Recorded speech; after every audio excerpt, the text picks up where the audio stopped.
Time रो concept सब civilisation पे अलग। पुराना सिविलाइजेशन रे से माने तांको डेली लाइफ आउ एनवायरनमेंट सह अनुप्रेरित हे टाइम को से हिसाब रे बुझुथिले। आम चारि पाखरे होतबा नेचुरल चेंजेस जेमिति दिन राति हबा, सीजन रो चेंज हबा, ए सब एनिशिएंट सिविलाइजेशन पई टाइम प्रो गोटे इंडिकेशन थिला। आउ जेमिति जेमिति सिविलाइजेशन आगो को बढ़िला सेमिति टाइम रो पर्सपेक्टिव हिसाब रे टाइम को दुईटा पार्ट रे देखिबा स्टार्ट होला, गोटे लिनियर और गोटे साइक्लिक। लिनियर माने टाइम रो सीधा फ्लो माने स्टार्टिंग और एंडिंग, जेमिति बस गोटे स्टॉपेज रो आ गोटे स्टॉपेज को जाए आ तार जर्नी एंड करे। ए हिसाब रे टाइम सीधा आगो को बढ़े। यार अर्थ जोटा हेई गला से आगो को चली गला माने पुणी सेटा हबनी। जेमिति आमे हम कैलेंडर और हिस्टोरिकल इवेंट जहाँ थरे हेई जाइछि सेटा पास्ट आम पई रहि जाइछि, ताहा आउ डबल हबनी। थोड़े जे हेला से पास्ट को चली गला आउ जहाँ आसीबो सेटा फ्यूचर रे आसीबो। आउ साइक्लिक माने रिपीटेटिव आउ कंटिन्यूअस माने सही बस जदि पुणी नेक्स्ट डे रे सेम रूट ट्रैवल करे आउ कंटिन्यूअस भी ता हिसाब रे बेस्ट एग्जांपल आम दिन राति हबा, सीजन रो चेंज हबा। एही प्रोसेस रे टाइम पुणी से जगह को फेरी आसीबो जोंटू स्टार्ट हेतिला। या माने नुहे कि टाइम जहाँ बीती जाइतिला एक्जाक्टली से आसीबो, बट एया कि ठीक सेमितिया किछि हेई पारे, बट ठीक सेमितिया सिचुएशन हम पाखरे आसी पहुंचीबो। एटा गोटे रिपीटेटिव पैटर्न। ए कॉन्सेप्ट को इंडिया और चाइना माने ईस्टर्न कंट्री माने बेसी मानती। इंडिया रे माइथोलॉजी और फिलोसफी रे टाइम को साइकिल भाव रे भी देखा जाए। सेथिरे सृष्टिर चक्र को वर्णना करा जायछि, माने सृष्टि क्रिएशन, स्थिति सस्टेनेंस और नष्ट माने डिस्ट्रॉय, आउ ये साइकिल पुणी हुए। हिंदुइज्म रे टाइम चक्र भाव वर्णना करा जाए जहाँकि लूप बोली कहा जाए, आउ ये कंटिन्यूअसली रिपीट हुए। प्रथमे लोके निजर आखपाख को देखि टाइम को बुझिबा आरंभ करथिले। सेही दिन राति आ मौसुमीर परिवर्तन माने ऋतुर परिवर्तन आउ एसबू एमानक पई नेचुरल क्लॉक थिला। आउ ए साइक्लिक प्रोसेस कहूतिला जे किछि जिनिस प्रतिथर रिपीट होउछि। सब सीजन रे अलग अलग टास्क आउ रिचुअल होतिला।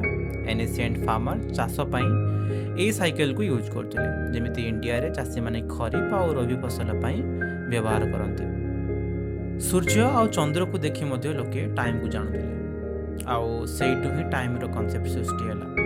इजिप्ट रे सन डायल आउ इंडिया रे चंद्र रो आलोक अनुसार मून कैलेंडर यार एग्जांपल। एनिशिएंट टाइम परे टाइम को भलो से जानिया पाए फिलोसोफर माने ट्राई कले और से माने बहुत सारा आइडियाज को प्रपोज कले। एई थ्योरी हमको जणाए जे टाइम को जेमिति एक्सपीरियंस करा जाए तारो नेचर केमिति हेतिबो।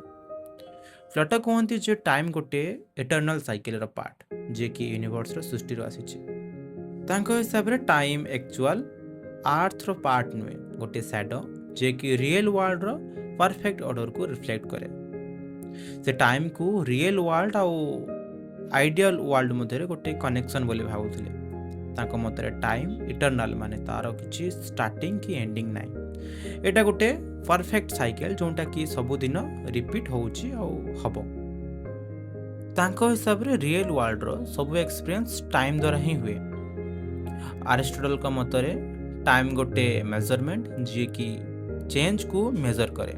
से कहते जे टाइम रो एग्जिस्टेंस गति बिना इम्पॉसिबल, माने गति अछि तो टाइम को मेजर करी हबो, आ गति नाही तो टाइम को मेजर करि परिबानी, माने मीनिंगलेस। तांको मतरे टाइम फ्लैट माने सीधा रेखा रे टाइम फ्लो करे।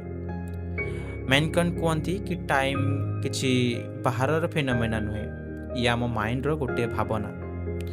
ए सब को ऑर्गेनाइज करिया पाए तांको भावना टिके अलगा। से मानती कि टाइम आम माइंड रो गोटे प्रोडक्ट।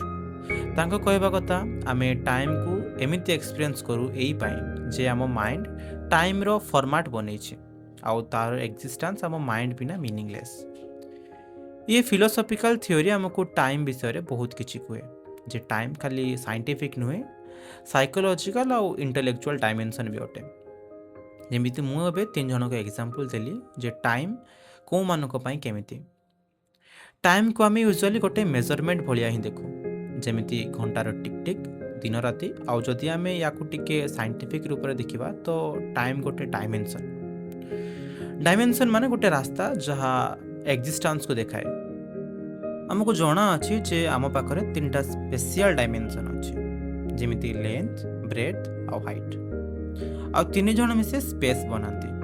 जदि हमको किसी स्पेसिफाई करने को हबो तो ये तीनोटा जाक जिनिस हमको दरकार।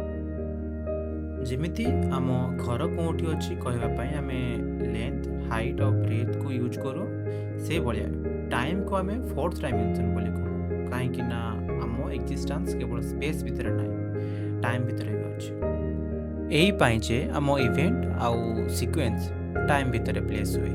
पास्ट, प्रेजेंट, फ्यूचर टाइम रो फ्रेमवर्क भीतर डिफाइंड। एमिति भाबा जीवो जे जदि टाइम नाही तो किछि भी फिक्स नुहे। गोटे जिनिस केबे हेला केबे हबो ये भाबे पई टाइम दरकार ही दरकार।